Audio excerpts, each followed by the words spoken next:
FX presents the Indu Podcast with your host, T. Sterling Watson. Good morning, Indubians. I'm T. Sterling Watson. This is a special Oscar episode, and I've brought back my good friend, Candice Frederick. Hello. Hi, how you doing? I'm good. How are you? I am fantastic. And I forgot to talk about the weather before we started because it's being crazy outside. So, snowstorm here. Right. I keep hearing noises outside, so I'm hoping that doesn't pick up on here. It shouldn't, but just in case you hear loud bangs and booms, it's just the weather just rebelling on us all. So, but we're here to talk about the Oscars. It's and as you were just saying, it's been quite the year for movies, which I would agree. And before we get into all of that, we do have some breaking news. I'm just calling it breaking news because it just came out today, where the Academy is, I guess, 4 categories will be awarded during commercial breaks. That will be, let's see, cinematography, editing, live action short, and makeup and hairstyling. So we won't get to see them be presented their awards. And I don't agree with that. Like a lot of the other directors and actors that are coming out and saying that. So how do you feel about that? Yeah, it's ridiculous. It's the latest in a long line of ridiculous things that the Oscars have been doing and announcing the last couple of months. So I'll start there. I mean, other than its nominations, which are also this other level of ridiculousness. There's doing the whole host thing, which, you know, not having a host, she cut out like a good hour of the program. I would think so. And yet we're cutting out. So it's basically like the train has left the station. Nobody's running it. So that they're okay with that happening. But also in addition to that, not having these very, very, very important celebrations of very important work and craftsmanship and art is it's troubling. It's funny because somebody was saying yesterday that it's almost like that time when they gave out awards in the audience, which was really strange too. I think I remember that happening. It was really weird. I don't remember which nominees it was, but it was definitely something that happened. I remember it, but I was just like, that's so weird. It's such a, like, why those nominees and why any nominees? Like, is it time that's a constraint? Like, I'm not understanding. Like, you literally, like you said, not having a host cuts out a good hour. That's exactly. my estimation. Exactly. And I saw someone tweet that if they take out performing the songs that have been nominated, that could also save time if it's a time issue. Yeah. The show itself is pretty long, and I think we all know going in, like, okay, just strap in 3+ hours. Let's do this. But like, again, the host is not there, so that should alleviate at least that first 15 minutes or whatever. I mean, there's also other things that the host usually does. Like, there's like these interludes. There's like 3 of them. You know, that's why I rounded it up to an hour, because it's definitely more than a half an hour without a host. Who's announcing? I don't understand how it's not going to have a host. I don't understand how any ceremony can be without a host. It's ridiculous. Yeah, we're going to miss pizza parties that happen, and just pizza parties and measles shots and whatever nonsense that they can add in there. But exactly. But these are things that they always accounted for before, and it's always been like a 3.5 hour show. So not having the actual awards at an awards ceremony seems counterproductive. It does, and it cheats the cinematographers, the editors, and all these people that they get to go up and, you know, say their thanks, and their family gets to see them, and that's a huge moment for them, and we're gonna miss it. It's a tremendous moment. I mean, it is the biggest moment of their professional career, and it's going to be like not even seen. Right. You know, that's. I'm trying not to swear on this show because I don't remember the actual rules, but it's garbage. I'll just say that. That works. I do try to keep it PG for the kids at home, so they're. But it's all good. It's all good. If you let it slip, I understand. Because it is trash, really. Yes, it is. I don't like it, but we'll see what happens. I'm hoping maybe they'll change their mind because of the outcry, because there's still time. Like you said, this train has left the station. They're still making changes. So hopefully they'll figure that out. But since we were talking about ridiculousness, there have been a number of movies that have been left off the list of nominations, even though, again, this has long passed, but it's still kind of biting a little bit that, like, why isn't this nominated? You nominated this movie, but why that movie, but why not this instead? So I figure I'll start with you with some things that are just glaring, that just, why didn't you nominate this movie or this actor or this screenwriter? And I know one movie in particular that you've been championing, and I still have not seen it. And I'll call it out when you say it, because I know you're going to say it. Well, the one that immediately comes to mind, of course, is Widows, and every single thing about Widows is tremendous. That's one of two movies that I knew you're going to say. There's not even an editing nomination or anything. It's just like the movie just didn't occur. I know. It's the one, actually two. I was going to give it at least two, because Daniel Kaluuya, I really, really, really, really wanted him to get a nomination, because his performance. I mean, I finally have the GIF now of him kind of staring down that guy before he That's amazing. Yeah, I have it now, so I've been finding reasons to use it. And in fact, I'll use it just by looking at the Academy for all the decisions that they've been making. So that's perfect. Yeah. And director, because Steve really did a great job with this movie. He did. There are so many different layers to it, and everybody is very three-dimensional, and for such a large cast, including villains, because I think the lines between villains and protagonists and heroes in this is very much blurred. But I think, for instance, the Manning brothers and the Mulligan brothers, the Mannings that are played by Daniel Kaluuya and Brian Tyree Henry, and the Mannings family, the father and son, played by Colin Farrell, and why can't I think of his name? It's not Ed Harris, is it? No. Oh, man. But very well-known, iconic actor whose name I cannot recall right now. I'm totally. I know it's hurting me too. But you're right. The both of them, all of them, the whole cast. It was such a great cast, and they all brought their A game to it. Robert Duvall. Yes, Robert Duvall. In my mind, I'm not saying they're the same person, but they're in that age range, and they're yeah. That was definitely one. One that I was actually just not even expecting to be snubbed, because I always thought it was a lock, was Won't You Be My Neighbor, the documentary. Yeah. I didn't understand that. It's funny because I had read the nominations and read it as though it was part of it. And then I was like, yay, so happy for Won't You Be My Neighbor. It wasn't even there. I was like, oh my gosh. That was literally the best documentary. And it's funny because people talk about last year being the year of the documentary. I really think the year before was the year of the documentary. But I was just like, this was such a standout to me. Yeah, that was a weird one. I still have not seen it. Like, I really, really want to, and I feel like I need to just prepare myself, because I think I'm just going to cry the entire time. I don't know if I will or not, but from what I hear from other people, but I just hear it's really, really good, and I do want to see it. It is. It's sentimental. I mean, not just like in a hokey way, but it's really.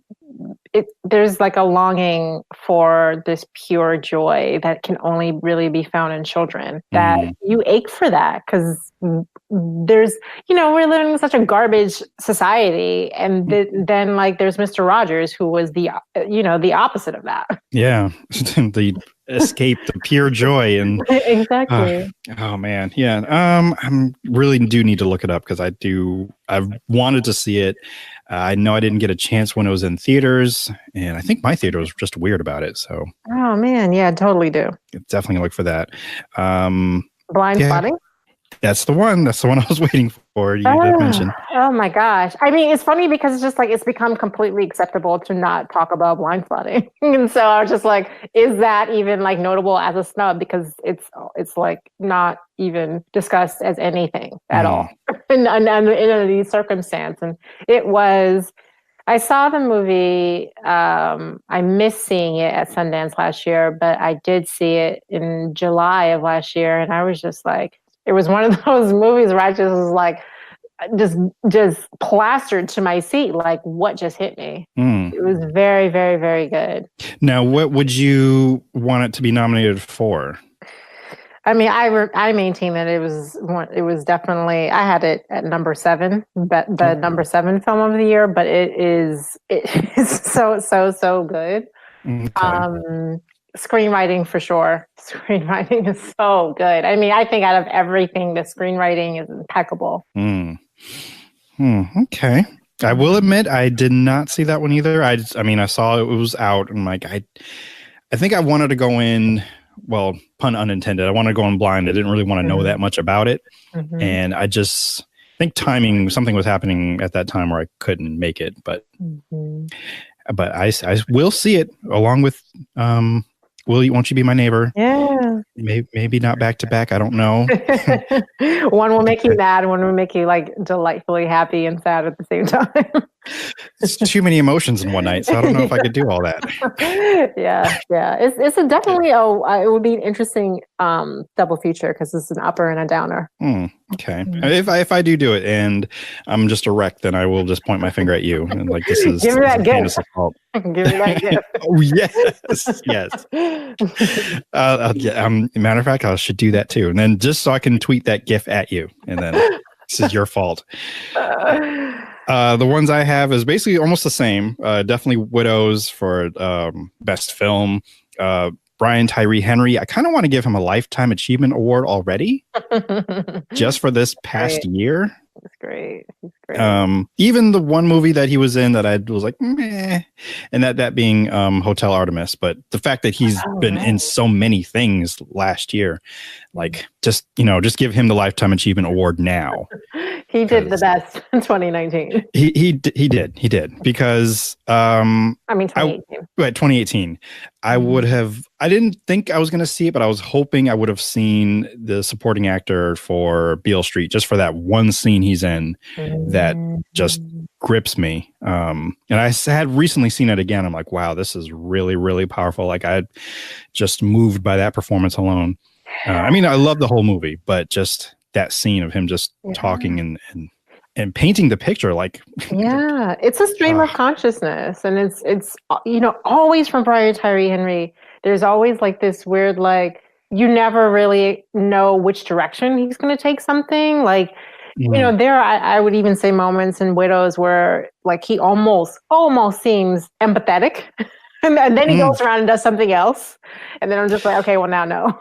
Yeah, I was really fearful for that dog in that scene. Right. Like, what are you going to do? Hopefully it's a stuffed animal, whatever's going to happen. I mean, PETA's there, I'm sure. Oh man, just great performances. Beale Street for Best Picture, I would have liked to have seen. Yeah. That would have been, because there are movies that are nominated that shouldn't be there, in my opinion. Yeah, many.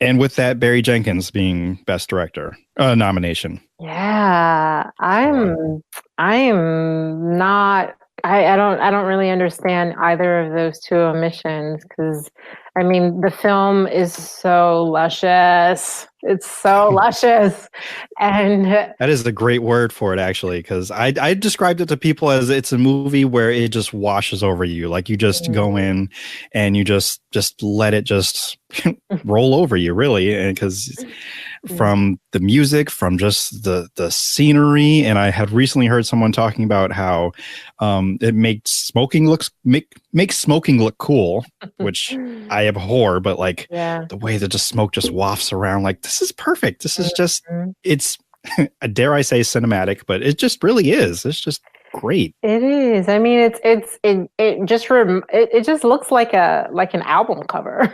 Like the whole thing looks like a vintage album cover. I'm just like, because I remember that, and I remember like those, like, just my grandparents always had all these like LPs and stuff like that, and it just looked like any like Motown record, how they were always capturing, and particularly Marvin Gaye or Curtis Mayfield were capturing like these very like landscape shots on their album covers. That's what every scene of If Beale Street Could Talk looks like. I can see that. And now that I'm thinking about it, I'm putting it in that category of a few movies do this for me. And the movie that was made it bring to my attention was The Tree of Life, where if you take any screenshot, like you could just use that as just I don't know, maybe an album cover or something. But this movie does apply to that as well, where I can just take any screenshot and just use it for like background, and it looks great. So I agree. So as for the actual nominations, and we won't go through all of them, but just we'll start with the top one, which is the Best Picture. And just our thoughts, who we think might win, not necessarily who we would want to see win. We'll say that. And I'm looking at the survey, which I will just say now. You can go. I'm going to keep it open until Oscar night, like just before the Oscars are presented, because then it'll be cheating if you're going to vote while like, aha, they won. But bit.ly /INDO, or actually IND Oscars 2019. The link will be in the show notes, and it's also pinned to my Twitter. But Black Panther, we have Black Klansman, Bohemian Rhapsody, Green Book, Roma, A Star Is Born, and I think Vice. No one's voted for Vice, so I think that's why it's missing on this survey. What about the favorite? Oh, yes, the favorite's on there too. I'm sorry. I'm looking at the wrong one. Who do I want? I will. Gosh, this is such a strange category because there's so many great movies and none of them are really here. Most of them are here, but I'll say, Roma.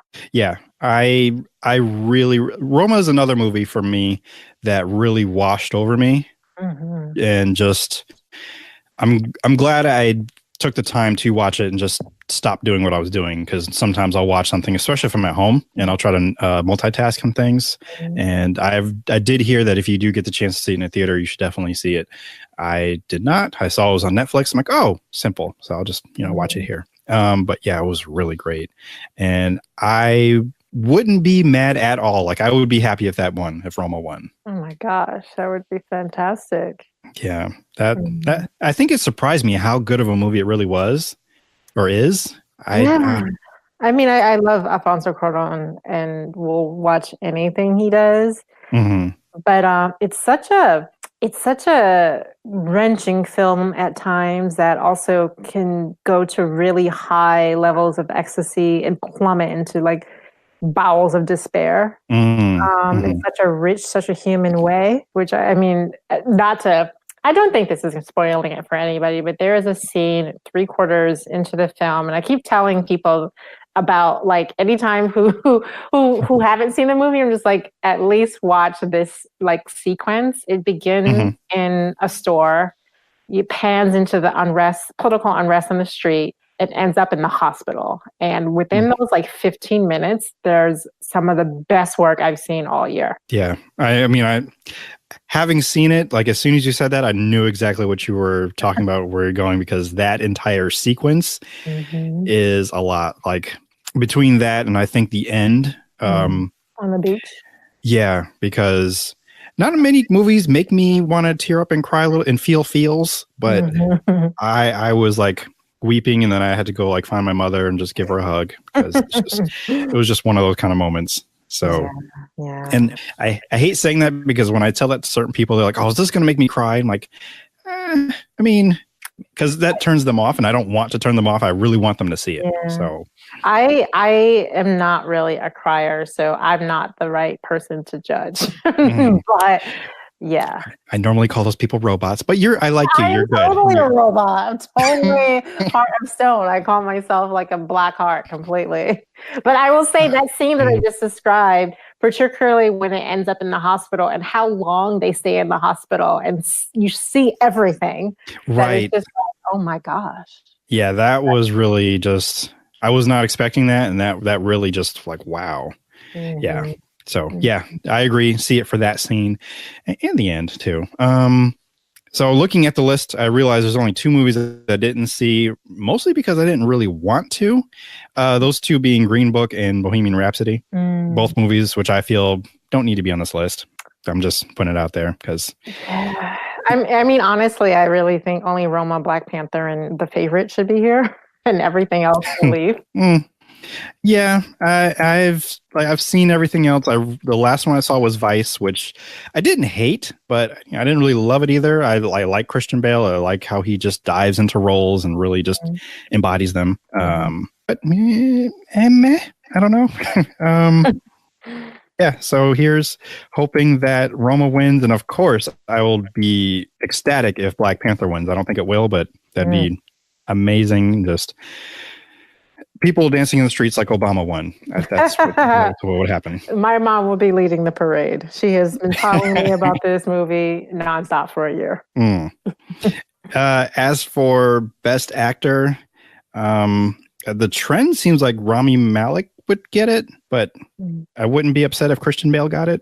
Actually, having just seen it, like, he really did that role very, very well. I don't care for Dick Cheney whatsoever, but I mean, he did the role very well. Yes. I mean, I hate everything about Vice, but I do like the cast. That's all I can really say positively about Vice. I hated everything, but the cast is great, of course. But I in my world, like, I look at this because this category really could have been something. But I look at this like category and I'm just like, to me, granted, I have not seen At Eternity's Gate, but I think of the other 4 films I've seen. But Bradley Cooper in A Star Is Born he just slayed that performance, and I don't even know why anybody else is here. I think because it's been a little while since I've seen it, I do see that. He really did a really good job with that, because he didn't even sound like himself, like Bradley Cooper as we know him. No, not at all. He just really embodied that, and it was a really sad performance, the saddest I've seen from him, and it was so pure, and it's really like he went to some dark place for that. It wasn't like he was putting on a performance. It was just like, I'm in a mood right now. He was like, and it's just like, that was brilliant to me. It really was. And speaking of A Star Is Born, I think we're all aware this is the 3rd remake or the 4th time we've seen this story. This is the 2nd time I've seen it, because I've only seen, I think it's the 50s version. I haven't seen the 70s or the original. So for me, this is a movie where I've seen it once. I really don't think I want to see it again, even though I'm a little curious just to go back and see if there's anything I missed. But because of the... There's nothing you miss. It's the exact same story. Oh, okay. It is him in that role that you've already seen. Right. Okay. But yeah, I think because it was just so dramatic and just sad, I don't really want to revisit any of those feelings again. But I did like the concert scenes. That, for me, I liked. But other than that, I don't. I did it. I'm struggling saying that I enjoyed it. Like, I liked it, but not enough to want to watch it again. I liked the performances. Thought Lady Gaga did well as well, but I don't know if it's her Oscar to win this year. No, I mean, I think she did fine for Lady Gaga, but I mean, like, if we're comparing this to other actresses, no. I mean, again, I think Bradley Cooper and Sam Elliott act circles around her in this, and it's really their movie, and she just happens to be in it, and she's not bad in it. She doesn't bring it down at all. They are so in another league higher than her that it's just like, I don't even see her, because they are in some other league. Because she eventually does become Lady Gaga within the movie itself. I'm like, okay, I've seen you before. And Sam Elliott I love the guy, and I'm glad that we're seeing more of him. And I'm actually surprised that he got nominated, and I'm happy he's got nominated, because he was in this movie for real, like, just with that lovely voice of his, which apparently someone told me I need to drink more whiskey if I want to get to that level. I can see that. I can totally see him sitting on the porch in a rocking chair and just like throwing back whiskey shots in like a regular Tuesday afternoon. And somebody just gets a call and is like, oh, got to do this role. And just right. grumble a few words, look over my mustache and, just collect a check and maybe an award. So, and I'm looking forward to the movie that he's coming out with, I think later this year. I've already forgotten the name, but the name already sold me. Yeah, I forgot as well, but I know of the movie. Okay. And yeah, I'll look that up later because my phone just went weird. But we're skipped. I'm going back to lead actress, the one who there's really three that I liked. I've only seen 3 of the movies. I haven't seen Can You Ever Forgive Me, and I haven't seen The Wife, but apparently a lot of people are saying Glenn Close is really amazing in The Wife. Because I haven't seen it. Glenn Close is amazing in everything, so let's just be super clear on that. Okay.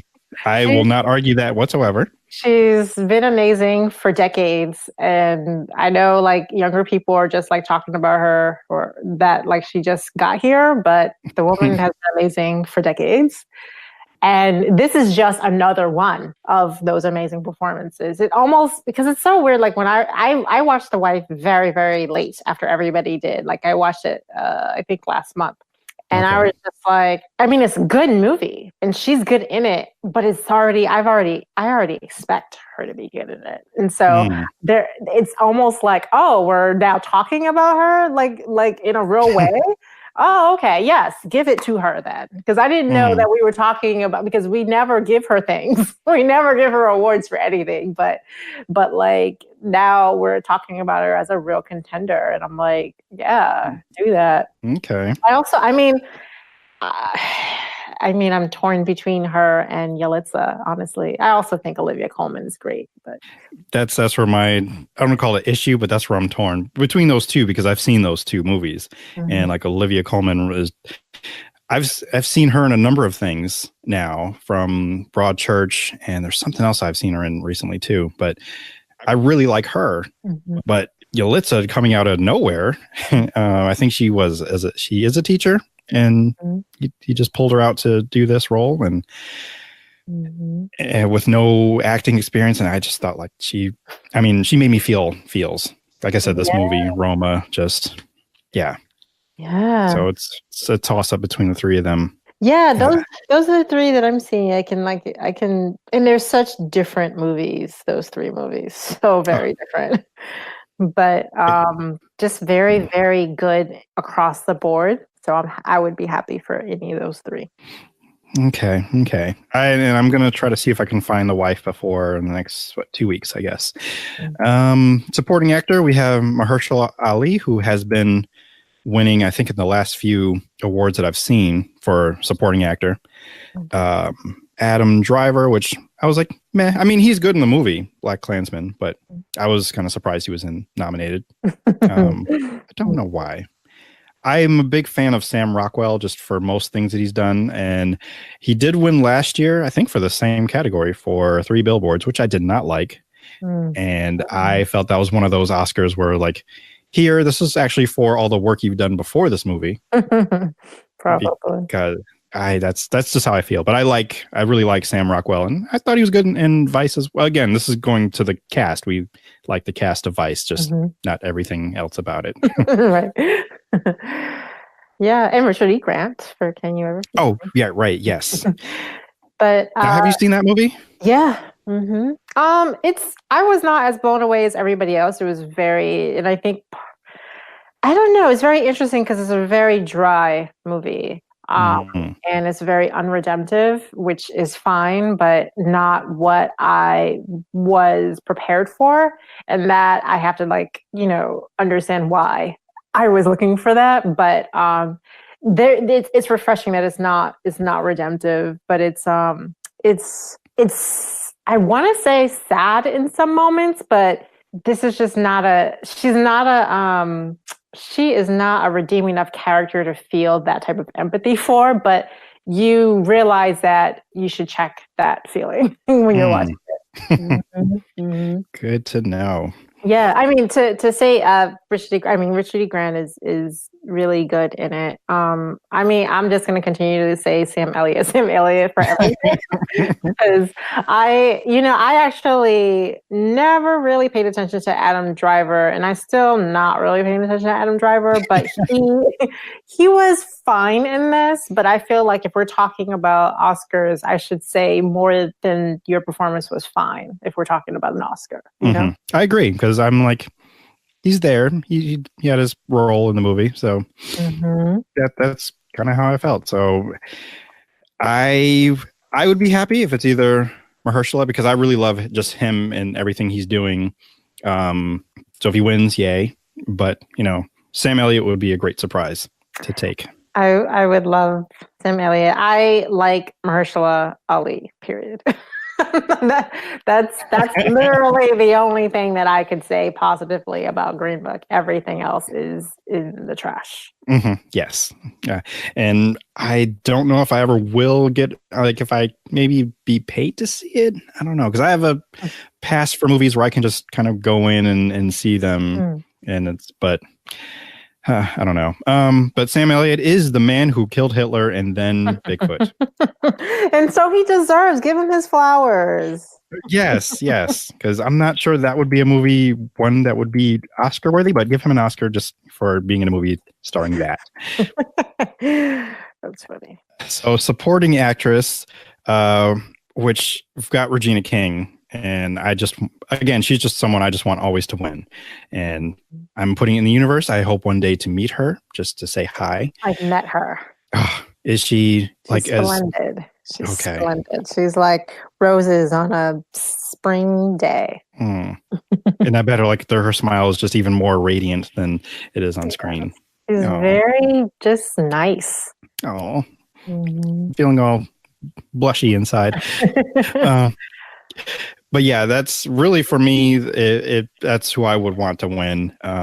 Both Emma Stone and Rachel Weisz from The Favorite. That movie, I still am kind of wrapping my head around because it was just so different. It wasn't really what I was expecting when I went to go see it. And then got sat in my car for a while. I'm like, It took me a while to actually come around to it. I also just am not into like British costume dramas in general, and it takes me a long time to get around to things if it's good. But this was so unlike the usual, like, the drama. I call them crown dramas because they're always about some kind of royalty drama. I like that term.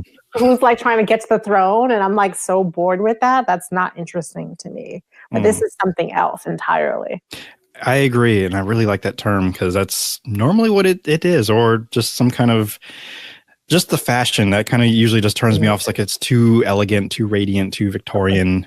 And I'm like, I'm pretty sure. I forgot her name already. Keira Knightley's somewhere upset because she's not in this.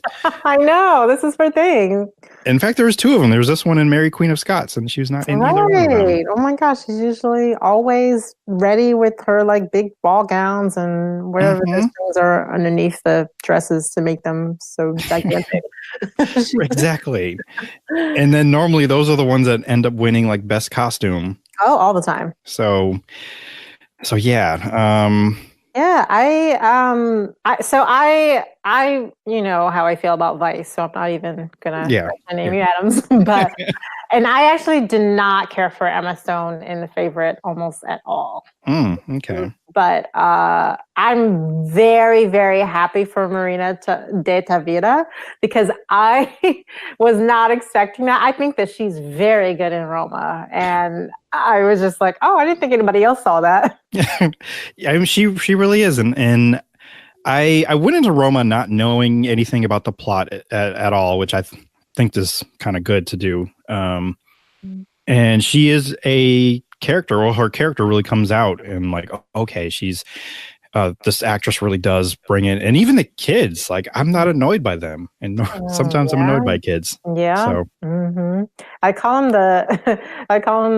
the driveway kids because they're always in the driveway. They are just hanging out and like always in the way. And just being, I don't want to say in trouble, but at some point in danger, or just behave. I don't know. Yeah, I mean, I between the three of them, Marina, Rachel Weitz, and Regina King, who all of them are just really the bee's knees and need all their flowers, and any of them can win. But for the record, Rachel has won, so I'll be okay. I'll be okay with her not winning, although she's great in this. So I'm here for Regina King. Has a bit of the edge. Yeah, I'm definitely going to say Regina or Rachel. They've always been bae to me, so I'm just going to stand for them always. And I'm still a little bitter with Amy Adams not getting any recognition for Arrival, but that's just going to move on. Yeah, Arrival just got nothing. But moving on to Best Director. Now, hopefully you can help me out with the favorites director's name, because I too can't. Yorgos Lanthimos? Yeah, that sounds like what other people have been saying. Yeah. Okay, cool. Apparently, I haven't seen any of his other movies. I think The Lobster is one of them. Yeah, I did not like that. Oh my, okay. I think it's on Netflix. I have not watched it, but I was always curious about it because it looked really weird. It's it's a bit too out there for me. It literally is a lobster. Like that's not all the way a metaphor. It is just like hard for me to get on that page with them. All right. Well, at least I have that warning ahead of me. There's really literally lobster. But as for the favorite, I liked some of the camera angles, although I think that goes more to cinematography, but just the way that it was shot and kind of broken up into sections, or that kind of goes to editing, I think, but it was just a different field. And this is what we were saying earlier about this being a different kind of Crown drama. And it just had a different flavor. And I kind of enjoyed it after a while. Like after I was thinking it over, I was like, it wasn't that bad. It was better than some of the other things I've seen. So. Yeah, I mean, like I said, I love me some Alfonso Cuaron, so yes. I'll follow him off a cliff. And so I think what he did in Roma is unlike any movie I've seen in the last 10 years. And between, and this is, more cinematography, but is his vision for this film is tremendous. The way it looks, the words, and the performances that he directed, that's all coming from his vision. And it's just like, oh my gosh, it's the film that you don't really expect anybody to be talking about because it's very quiet and very muted in a lot of areas. It is. But yeah, it packs a punch.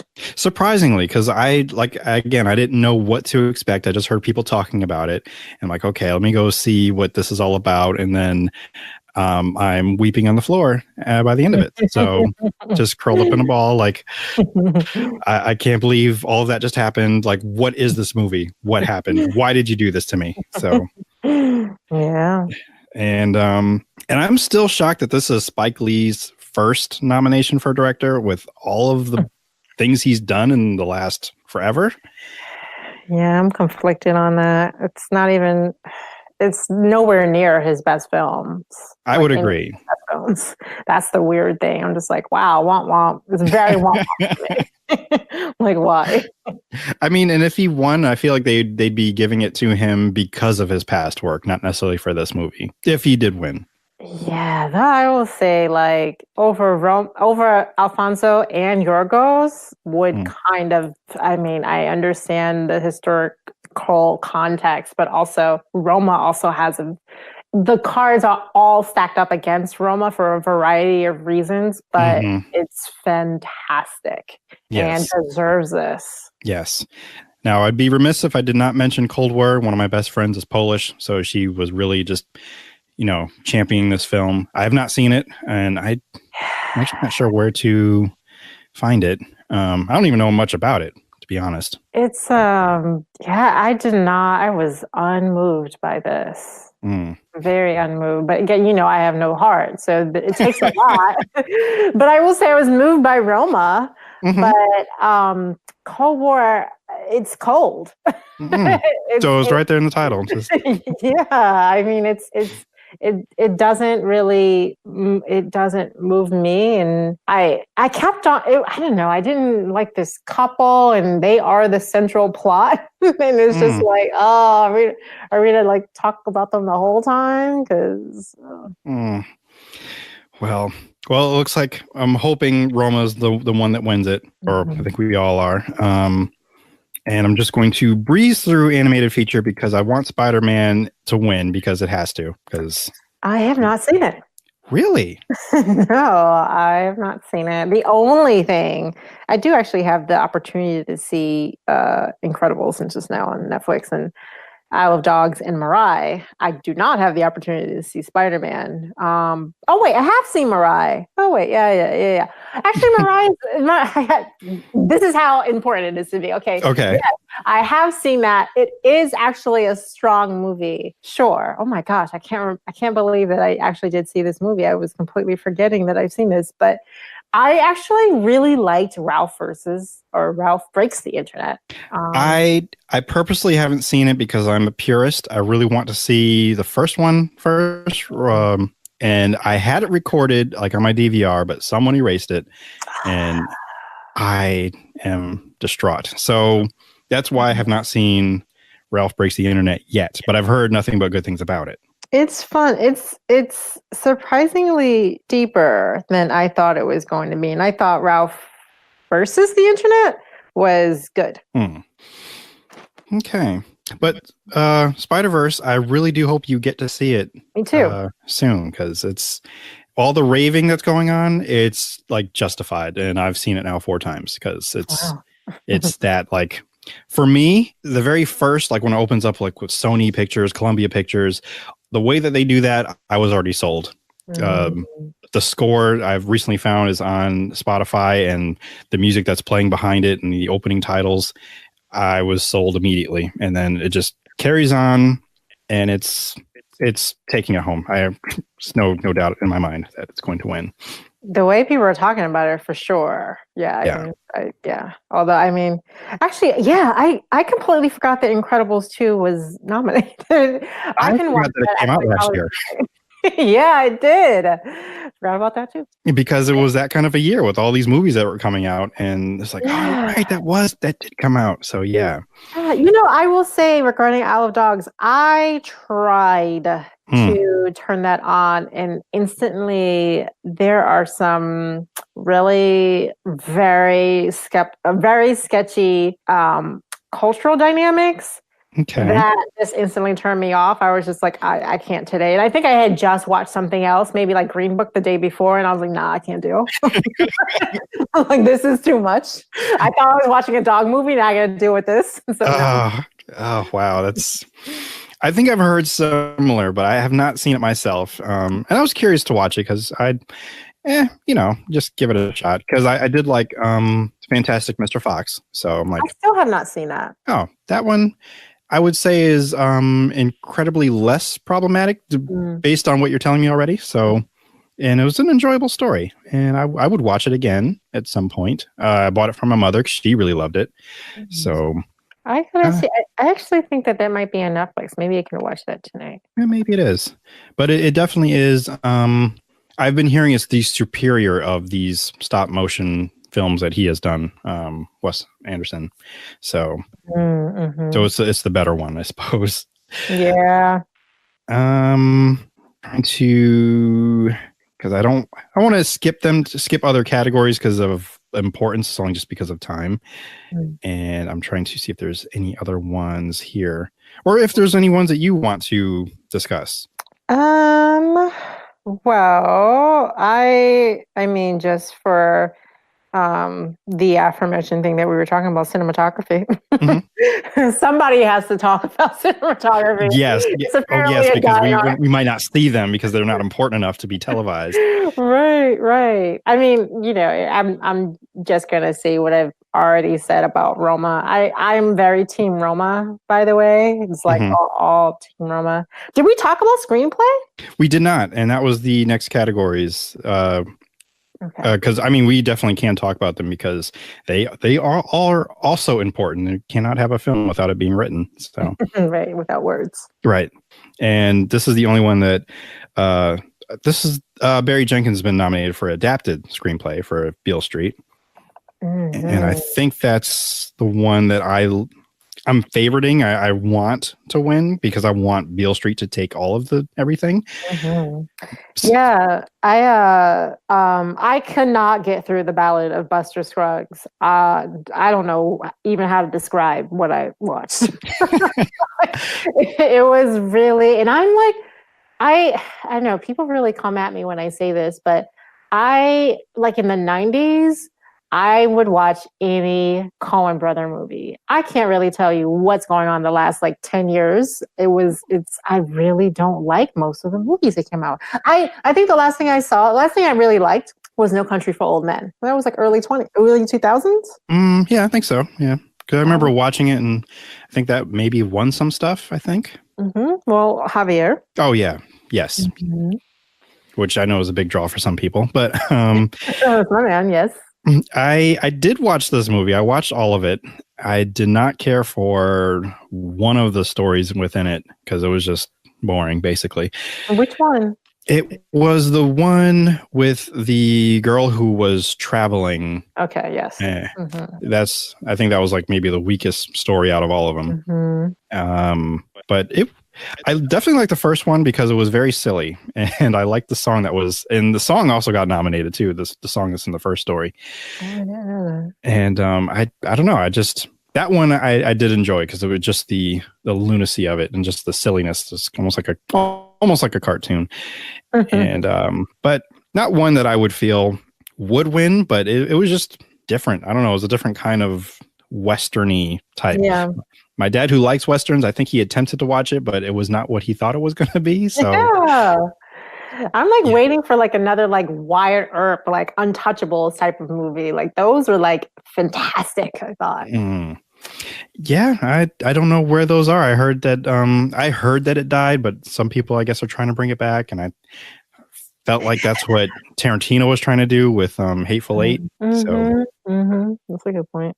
Yeah, I mean, I second if Beale Street could talk, I do think it's just it's very luscious. I mean, I think it's lovely. I think the whole film is lovely. It is. Like, it is a movie that I could put on in the background like it was a jazz album. Like, just put it on in the back, and every once in a while just kind of look up to watch some of the performances, or like, oh wait, this is my favorite part when the family's fighting, and then okay, go back to doing whatever you're doing.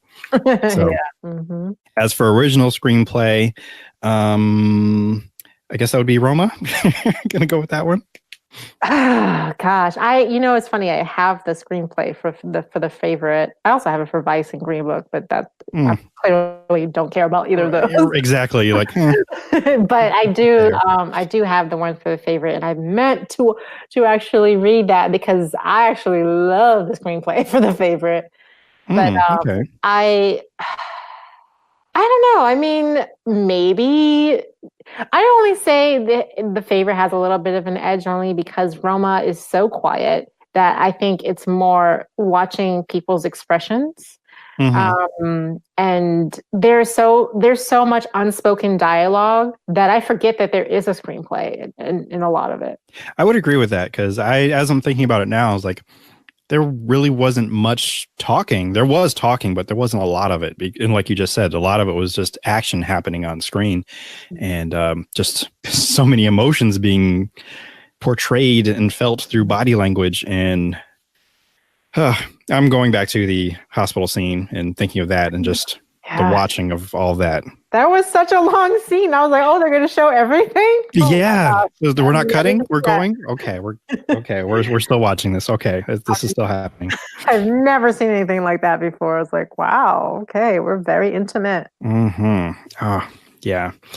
So I understand. I would also agree with the favorite and the things that the dialogue being said. I'm actually thinking of, I know him as the Beast. I can't remember his actual name. Nicholas Hoult. Yes. All of his scenes. I really liked his scenes, and just him interacting with other people and conniving. And I see that. he's like low key one of the most underrated actors I think we have right now. He works constantly, and he's always the best. Like he's always so good in everything that he's in, even in bad things. And I go back to Mad Max Fury Road. He does not get enough talk. Like people do not talk about him enough in Mad Max Fury Road. He was. Here's me again trying to not curse. He was another word. He was very, very good. He was very good, very like delightfully cursory. But there are times throughout that movie where there's a bit of an empathy path. I may have to watch that again because I don't think I even remember him being in it. Oh, he was so berserk. So berserk because he's so part of the scenery, and he's part of the scenery in like every movie he's in, and that's not. He's just I don't know. He's just one of those people who blends very well, and he also looks different every time.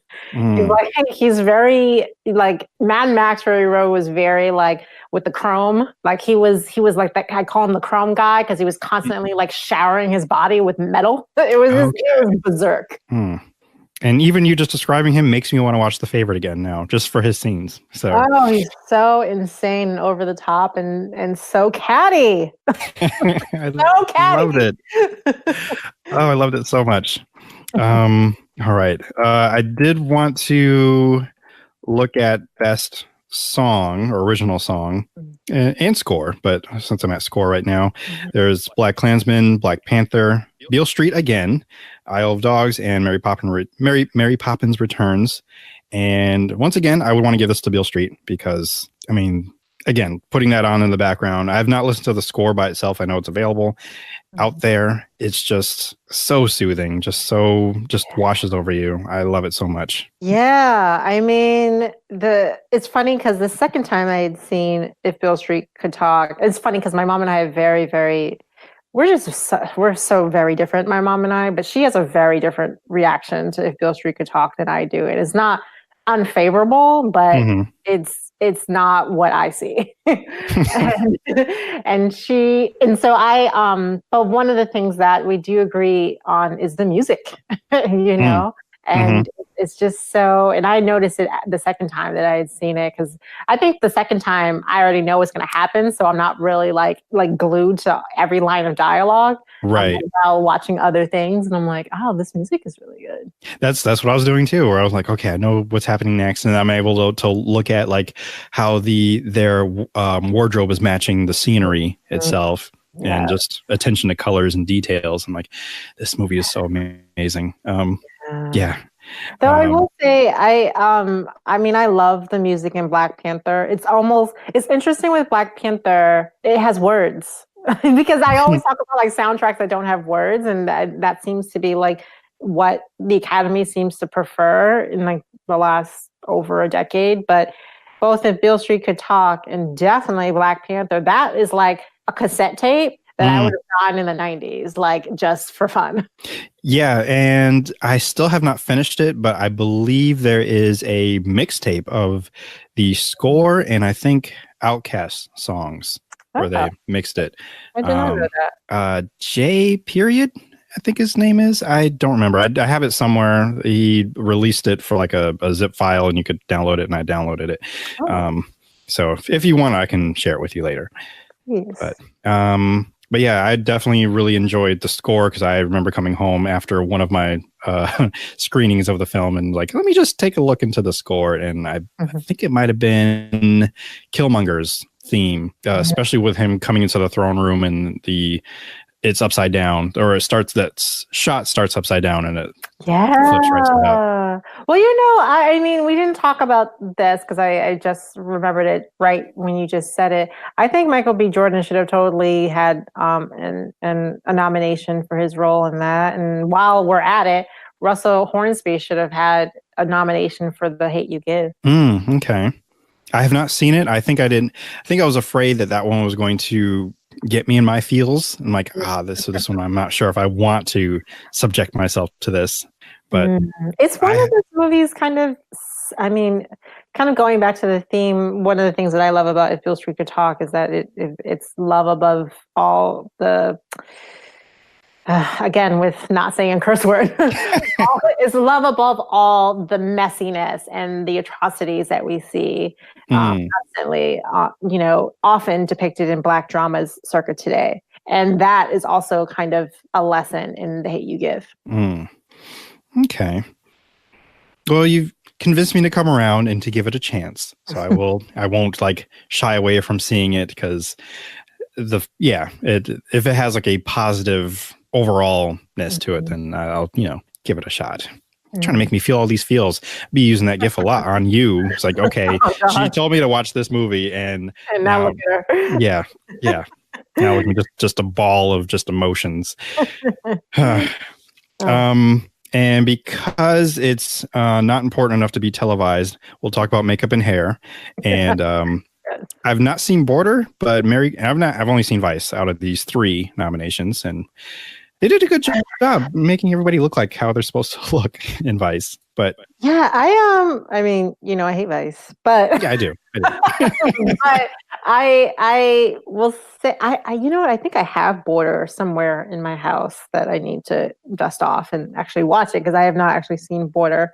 But it definitely seems like they definitely did some things from the trailer. I was like, oh, they definitely look like they did some things, so I should at least watch it for the makeup and hair. But I will also say, I am very conflicted on Mary, Queen of Scots. The performances are good. It's a crown drama. It is like exactly what I was describing before. It's about claiming the throne. Like, it's always the drama about the throne. So that's like, I can't really get behind that. But the makeup for particularly Margot Robbie are very, very good. So I'm leaning toward that. Okay. And I feel like I know it's normally the costumes, but also makeup sometimes tends to, I feel like it would go towards the crown dramas, but I wouldn't be upset if Vice got it, only because I really did get lost in those characters thinking that they were the real people, except maybe Sam Rockwell, because I know him too well. I'm like, that's still Sam. I know he's being W, but it's Sam. Yeah, that's true. Oh, yeah, sorry. I just thought of something else that has unrelated to this category. I just thought was it another category? Yeah, the foreign language film. Oh, yes. I'm trying to skip up to where that is, which I do know Roma is nominated for that one. Yeah, it is. I mean, Roma's fabulous. Right. I want to say Shoplifters. I love that director so much. I am not going to say his name because I think I'm going to butcher it, but I think it's Hirokazu Koreeda. Pretty sure I butchered that, but he also did a previous movie that's very, very good. It used to be on Netflix. Anybody who's listening can double check, because totally watch it. It's called Like Father, Like Son. Okay. Which is also very kind of morally gray, as Shoplifters is. It really makes you, there's a very blurred line between the protagonist and the antagonist. Okay.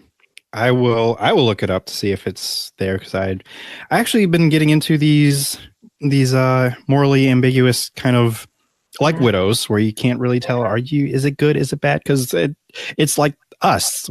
I mean, I don't want to say that some of us are not always good, but I mean, we're not always good people. We're not always bad people. So it's where you live in that gray area.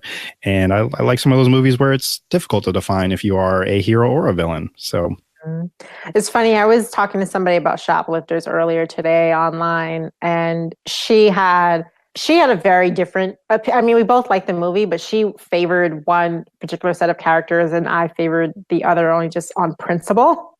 Like, no, like, that's just not right. That's not what they're supposed to do, So it's definitely a conversation starter. Shoplifters is fantastic. All right. I'm going to look for that too, because the name sounds familiar. I'm pretty sure that I know that I haven't seen it, but I'm curious about it now. And so is there any other films from last year that's not on this list, or even things you just want to mention, or movies that, I know we talked about snubs, but just other movies in general of last year? Crazy Rich Asians. Yes. I meant to do a review on it, but that was a movie that I really was surprised how much I enjoyed. I've seen that movie like 4 times. It's such a fun movie. It really is, and just brought me so much happiness and joy, and just I'm looking forward to the sequels. So yeah, I mean, it's interesting because it is, kind of it's a rom-com, but it's also, I think I was really struck by the relationships between the women and how well the women were crafted. I mean, I will stand all day for Astrid. I think she's fantastic. I think Gemma Chan did such a good job with that character. She plays oh gosh, she plays Henry Golden, who is the male lead. She plays his cousin in the movie, and she's very, hot to try and everything. But she's also has such a heart, and she's also getting her heart broken. Yeah, that it was sad watching her story develop or her relationship crumble, I suppose. But all of the characters, they really felt real, which was nice. And even though it was about Constance Wu's character, whose name is escaping me right now, I felt all of them, Rachel. Yeah, it wouldn't have worked without all of them there, all of the characters. And shout out to Harold Goulding. I believe this is his first acting job as well. Yeah, can you believe it? I was like, he's not in anything else other than, I mean, he's a presenter, but he's not acting in other things. Yeah, this is his first. That's wild. In the male lead in a major Hollywood movie. Wow. Just well done, sir. Yeah. So I really did enjoy that movie a lot, and I wished I'd gone back to see it again. But I mean, I think it should be coming out if it's not out already. I think it's out. Yeah, it's out now. I saw it in Target, I think. But highly recommended. It is definitely. And I'm trying to think if there's any other movies I've seen that I really liked. I'm not sure if Game Night came out last year. It did. I actually saw that very, very, very late. That's a fun movie. It's a fun movie. It is. It was better than I was expecting it to be, and I had a great time. And a quick shout out to Blockers. There's a scene at the end of the movie where I think it was Leslie Mann who's crawling around behind. I don't even want to say the scene exactly, because I don't know. For me, I laughed very hard at that scene. It was funnier. That movie was funnier than I thought it was going to be too. Same. So, yeah. So I enjoyed it. I was really, really just disappointed by the fact that there was no horror representation in a year that I think was amazing for horror. Yes, that's what I forgot. I know you've seen Hereditary, and I think you've been talking a lot about that movie and Toni Collette. Yeah. It's such a good movie. She is terrifying in that, and also heartbreaking at the same time. I thought that movie, it is terrifying, but it's also really a good story about mental illness, the deterioration of the brain. It's just so, so good. But there's also A Quiet Place and Suspiria. A Quiet Place is only nominated for, I think, sound mixing or sound editing. Oh, right. Sound editing, which, perfect because of the use of sound in that movie. I can't recall last time it's been that quiet in a movie theater and full of people. So, and that left me rattled for a while. The other movies, what is it? Suspiria. I have not seen. Have you seen the original? I haven't, but I was aware of it. Like I've looked at clips. I'm like, this might not be for me. It's so, I have a cold heart, so that's right up my brand. Right. So, and I know that you love horror movies as well. So this is. So it was a big step for me to go to even see A Quiet Place by myself. And just be terrified afterwards. And I was like, I need to talk to someone after it's over. And Suspiria is very, there's a lot going on in Suspiria. I actually meant to watch that again because there's so much happening.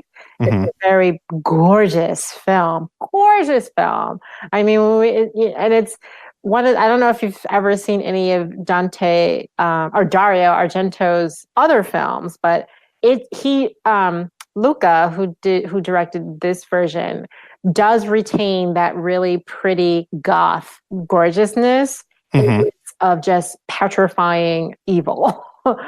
That really it just bounces off of every scene. It's not for the faint of heart, but it's also and I say this because I really am beyond tired of the remake trend. But yes, me too. If you're going to remake a movie, it needs to make sense in today's time period. How are you changing it to reflect what we're talking about right now? And that was what Suspiria did. Although both versions are set in the same place in Germany. I believe that's it. But Luca brings a lot of what we're talking about now to the 70s Germany, which is very interesting and really kind of brings out those themes in a little bit in a different way than Dario Argento did. Dario was very interested in, to me, it seemed like he's very interested in legit horror. He wants to petrify audiences, and he did that through the female gaze often. So this was kind of ripe for a remake. See, the way you're describing them makes me want to see them, but then I'm going to be terrified. So yeah, it's not. I mean, there's one particular scene that's very long and very troubling. Which is, again, right up your alley. Just like, oh, yes, more, longer. Why can't they see me longer? Traumatize me. Just make it worse. Right. Well, all right. Well, there's definitely some recommendations for anyone who has not seen any of these movies we've seen. And I don't know where you've been, if you're under rocks or something. I don't know. But you can be terrified or you can laugh or both. I don't know. Okay, I'm just going to save it because I've already gone longer than I want to. So again, do check out the Oscar ballot. I have it tweeted and posted everywhere. Do you have any thing you want listeners to go check out? Do you have a main website, or do you want them to follow you? Anything like that? You can follow me on Twitter. It's Real Talker, ReelTalker. My site is linked in my Twitter profile, but you can, it is CandiceFrederick.contently.com. Okay. Definitely go check that out. There's many reviews and just things that you write that I love your writing. I love your opinions on films.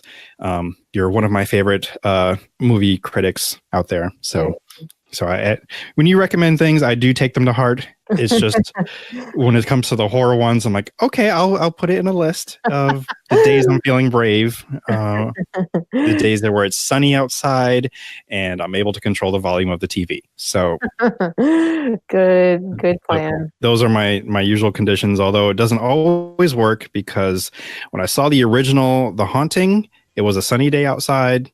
And I had control of the TV, but it still really freaked me out. So that's all I can say about that. But thank you so much for coming on and discussing the Oscars. And do you normally watch them live, or you just check out the results later?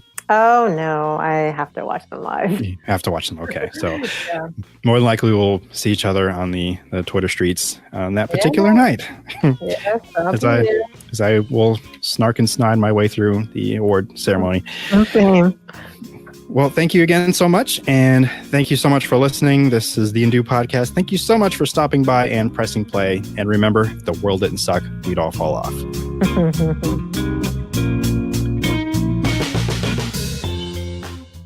The Indue Podcast is recorded in a studio somewhere on planet Earth. The Indue Podcast is part of the Indue Network. And if you'd like to get in contact with the Indue Podcast, please email indubepod@gmail.com. That is indubepod@gmail.com. You can find the Indue Podcast on Apple Podcast, Stitcher, Google Play, and of course Podbean, or wherever podcasts may be procured. If you'd like to find out more information, please visit indube.com, where you can find our store, the blog, and of course our Patreon, if you'd like to support and donate and find more perks and fun things to listen to and watch. For Chief, DJ Joe Daddy, Bilford, this is T. Sterling Watson signing off. Thank you so much for listening. Use Use your words, Chief. Good boy. This has been another 3SFX production.